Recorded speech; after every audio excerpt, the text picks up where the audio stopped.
Okay, well, now that we've made our selections, it's time to actually cut and light our cigars. Okay. So before we cut them and light them, I said that we need to have some kind of drink to actually help cleanse your palate while you're smoking, to help maintain the flavor and the experience overall. There are different finishes to different cigars, just like there are to different drinks. So we'll say like if you drink a Diet Coke, you take a drink, pretty much the flavor's done, right? Mm-hmm. But if you have like a Scotch or a bourbon or a whiskey or something like that, if you ever taken a drink of that and then the aromas have kind of lingered on for a while, that's called a long finish. Okay, there are cigars that actually have a long finish themselves. And one of the beautiful things about the flavor experience in smoking a cigar is actually matching those long finishes together. So, like with a bourbon, I would get like a Rocky Patel Decade. It has a beautiful flavor and a long finish. So while you're smoking the cigar and you have a bourbon, you got the aromas of the bourbon coming back, and then the aromas of the cigar coming back as well. Now, most of flavor is actually taste or smell. It's olfactory, your nose. So a lot of people you'll see will do what they call a retrohale. So they'll draw it in and blow a little bit out through their nose. Okay, and that helps with the tasting experience. Most of taste is actually smell. So that's why a lot of the aromas and stuff are very important while you're smoking a cigar. So I see that you've chosen an acid blondie. Yes. If you'll notice, well, we can go ahead and take it out. But there's one thing I wanted to show you about this cigar is it actually has what we call a little pigtail on it. Mm-hmm. It's that little bitty thing right there. Now you can either just grab a hold and just kind of pop that off, or you can use a cutter. It's really personal choice. Okay. So, but the pigtail actually gives you the option to do that. So I wanted to show you that before we actually cut them. Okay. All right, so let's go ahead and cut our cigars. Now there are different ways to cut your cigars, and I have the different ways here I can show you. This one is called a punch, and if you see, it has the razor. It's just a round razor, okay? Now you would take the cigar and actually just put it on there and just kind of twist it in there. Just go about halfway down, and then come back out, and see you have a nice little hole in the cigar, okay? And when you close it up, it pops that right out. Well, that is a little bit too big for my That's a little too cigar. big for yours. Now, another way is a V-cut, in which you would take the cigar, just put it in here, and it would slice it like that. Okay. Okay? This is a Cigar cutter. It's the best in the industry. It actually cuts a V in the cigar in a different manner than most of the other ones do.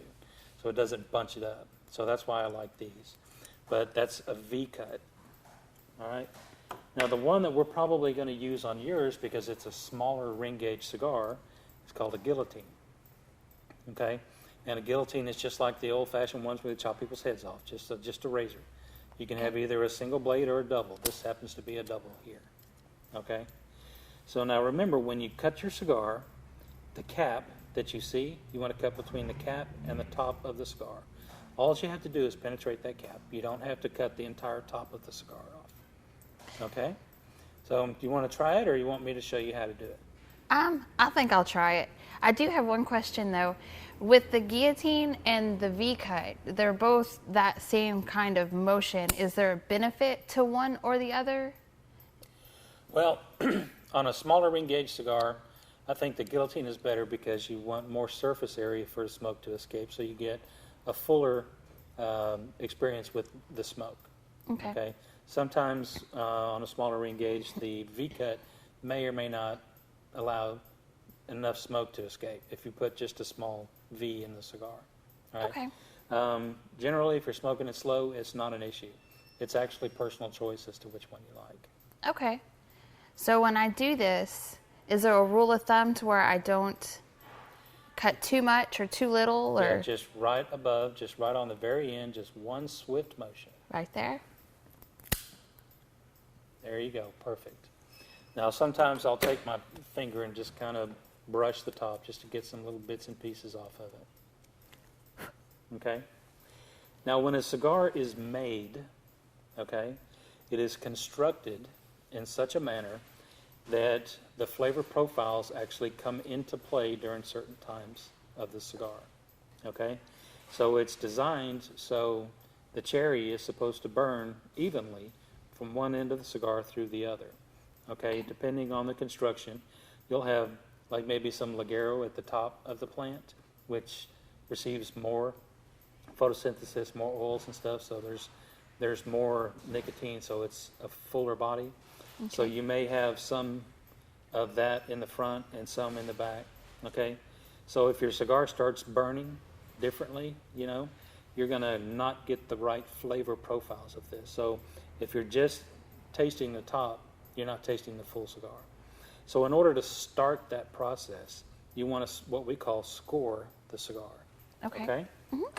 Now, whenever you light your cigar, remember this is virgin tobacco, so anything you introduce to it, you're actually going to taste. All right? So we use butane because butane is odorless and tasteless. Okay. And so if I light the cigar with it, I'm not going to get anything from it.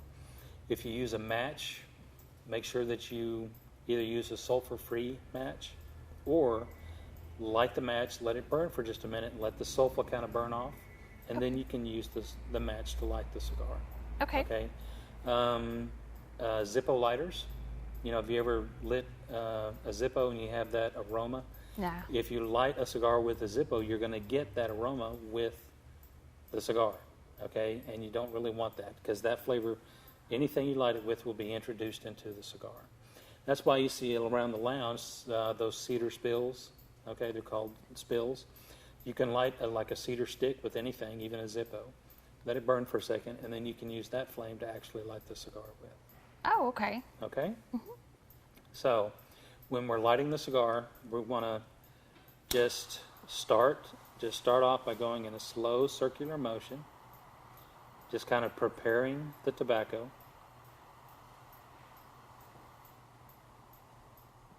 Get it nice and even all the way around. Okay, then we want to puff on it just a little bit.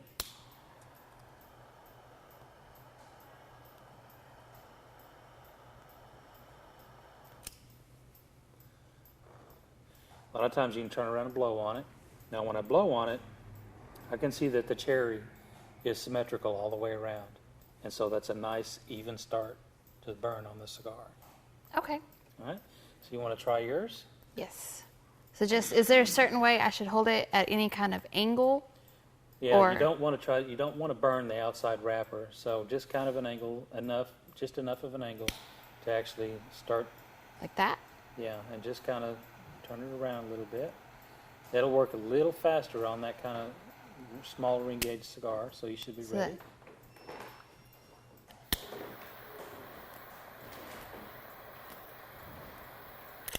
All right, so turn around, blow on it. That symmetrical? It looks like it to me. Okay. So now just remember, you got to treat it like a lady. All right? The slower you go, the better it's going to be, and the more you're going to get from it. Okay? Got it. So nice and easy. So do I inhale or I do not inhale? No, the cigars are not designed to be inhaled. Okay. All right? So there's no reason to inhale it. The smoke is more alkaline.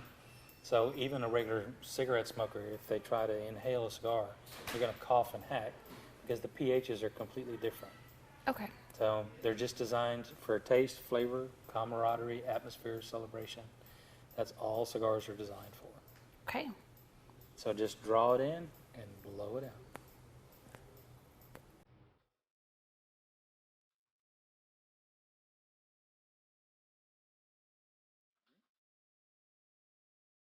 And Cheers. that is about premium cigars.